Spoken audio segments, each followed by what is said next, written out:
Hi there, my name is Brittany Lord and I'm the facilitator for the Remembering Our Babies therapy group. I hope this video finds you well. It is no accident why you're tuning in. Maybe someone had mentioned to you this group, maybe you just happened upon it when you were doing a Google search. But if you've come across these videos, you may experience and know the pain that we're going to be talking about today. If you've lost a child due to infant death or miscarriage or struggle with the pain of infertility, this group's aim is to come alongside you and help.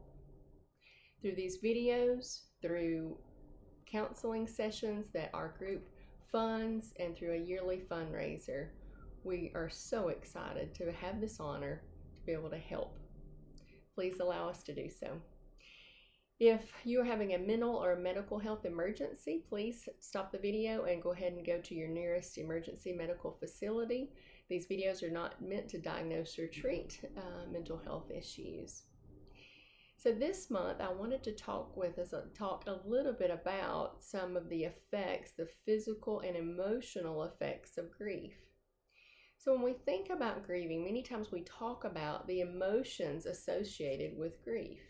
But there's also a lot of other parts of our bodies and our minds that grief will affect.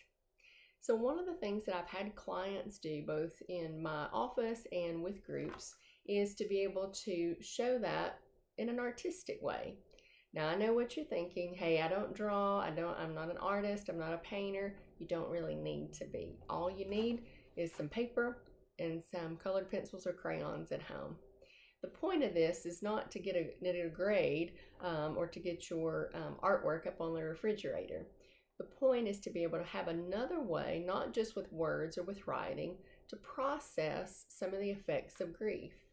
Now, clients that I've had in group and in personal counseling have really enjoyed this, especially if they do have some artistic abilities, because they express themselves through art. Maybe they don't write things as well as maybe that they wanted to, or they're not able to put words to that, but they can put color and art to it. But even if you are not, myself included in that, this is a great way to be able to fully process what may be happening in your mind and in your body as you start to process the effects of grief. I've got a couple of sheets of paper and I'll show you what I mean. So this is a great example of just a really simple way to be able to process the effects of grief.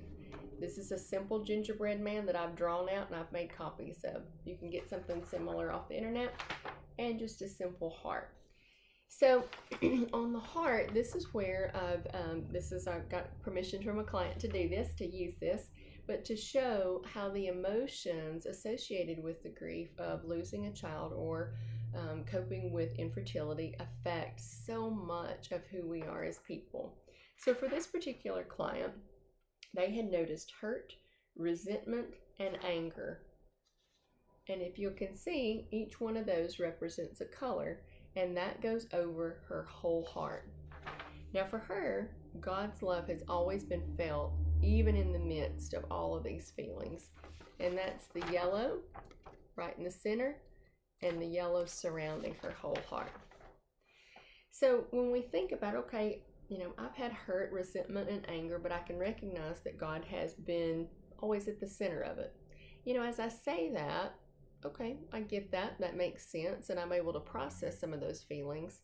But until I can see it in full color, I can really be able to appreciate it a lot more and be able to process it in another way, not just with words or with writing, but with some color. If you'll notice, she even took some kind of light strokes with some, and then maybe some darker shading with others. You can get just as specific or as general with one of these artistic activities as you want to.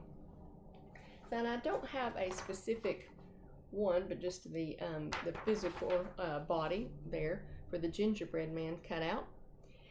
But some of the feelings that I've noticed that clients will mention about the physical effects of grief may be headaches, muscle aches, heaviness, maybe a sour stomach. So if you had something like those physical symptoms, maybe some green right in the middle for that sour stomach Maybe some gray rocks in your feet and hands for the heaviness. A red line over your whole head for headaches, radiating down into your shoulders, from your neck and shoulders for those muscle aches. I've even heard grief described as a wet, hot blanket on you. Even as I say that, you can kind of imagine it, right? And so putting that over the top of your whole body, you can see that in full color display. So again, you don't need to be an artist, just some pieces of paper, some colored pencils or crayons or markers, and to be able to record how you're thinking or feeling, and some of those emotional effects and emotional and physical effects of grief. Now, if you wanted to take this a step further, you could even take that heart back, pay attention to maybe print out another heart or draw another heart, and maybe notice maybe the spiritual effects of grief.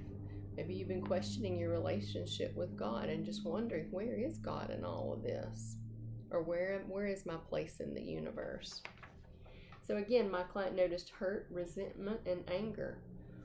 I wonder if you had to identify and draw on your heart, what might be some of the feelings of emotions, varying emotions that you've noticed. Maybe there's hurt, resentment, and anger. Maybe there's confusion. Maybe even goes a step further than anger for rage. So I'd be interested to know what emotions, what physical effects, what maybe spiritual effects that you've seen in your own life. If you get a chance, try this out. Do your own heart or your own gingerbread man out on paper. Let us know in the comments section what you think. Please don't walk this road alone. It's a very, very, very hard, very difficult, painful path to walk down on your own. If you don't have a support system, please reach out to us. And even if you do, we would love to come alongside and be another shoulder and another hand to hold yours.